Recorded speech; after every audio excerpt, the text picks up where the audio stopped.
आज हम सीखने जा रहे हैं कंपल्सन का यूज। देखते हैं।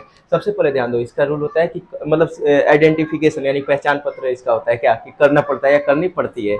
और इसका रूल क्या होता है, सब्जेक्ट प्लस हैज टू या हैव टू प्लस वर्ब का फर्स्ट फॉर्म और ऑब्जेक्ट होता है। ठीक है, जैसे एग्जांपल देखो, मोहन को खाना बनाना पड़ता है यानी कि Mohan has to cook food.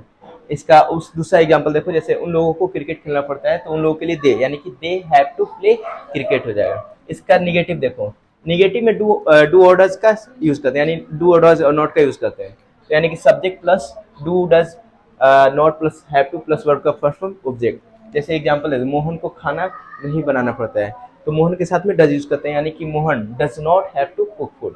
और जो इससे पहले वाला जो था यानी कि दे वाला, यानी कि they do not have to play cricket, उसका ध्यान दो। इधर निगेटिव हो गया इंटेरोगेटिव। देखो इंटेरोगेटिव में जो हेल्पिंग वर्ब होता है यानी कि डू ऑर्डर्स उसे बाहर निकाल लेते हैं।